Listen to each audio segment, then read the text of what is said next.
হচ্ছে, আল্লাহর প্রতিজ্ঞা হচ্ছে, আল্লাহ ওয়াদা করতেছেন তাদেরকে জমিনের উপরে প্রতিষ্ঠিত করবেন। যেমন করে তোমাদের পূর্বপুরুষদেরকে প্রতিষ্ঠিত করা হয়েছিল ওইভাবে তোমাদেরকে প্রতিষ্ঠিত করা হবে। সুবহানাল্লাহ।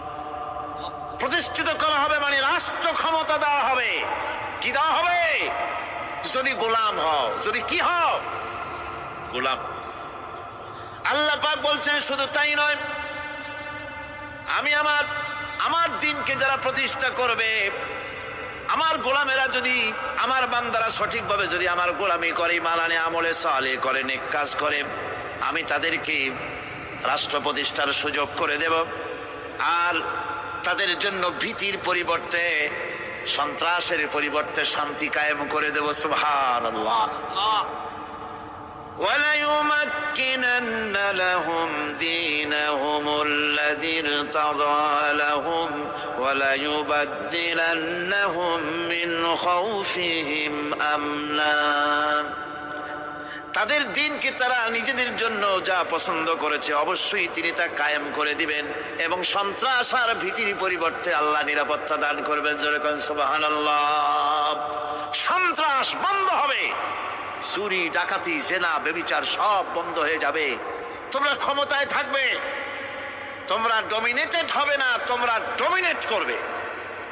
গোটা পৃথিবীকে শাসন করবে, শাসিত তোমরা হবে না। আর ভীতির পরিবর্তে নিরাপত্তা তোমরা লাভ করবে। কি করলে? ইয়াবুদুনানি লা ইউশরিকুনা বি শাইআ। সুতরাং তারা যেন আমার ইবাদত করে এবং আমার সঙ্গে যেন কাউকে শরীক না করে। আল্লাহ বলছেন তোমরা যদি আমার সাথে শরীক না করো, ইবাদতের মধ্যে কাউকে যদি শরীক স্থাপন না করো, আর যদি তোমরা আমার ইবাদতটা সলিড ভাবে আমার জন্যই করো, তাহলে রাষ্ট্র ক্ষমতা তোমাদের হাতে আসবে, সন্ত্রাস নির্মূল হবে, শান্তি প্রতিষ্ঠিত হবে। এই হচ্ছে দুনিয়ার পুরস্কার। এটা কিসের পুরস্কার? আর আখিরাতের পুরস্কারের কথা বলা হচ্ছে। وَمَن يُطِعِ اللَّهَ وَرَسُولَهُ وَيَخْشَ اللَّهَ وَيَتَّقِهِ فَأُولَئِكَ هُمُ الْفَائِزُونَ।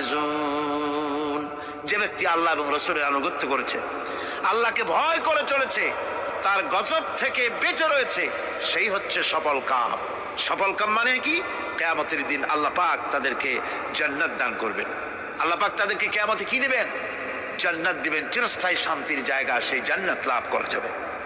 আজ ইবাদতের এই যে গুরুত্বপূর্ণ ইবাদত, এই ইবাদতের ভুল অর্থ সমাজের ভিতরে ছড়িয়ে আছে। সাধারণ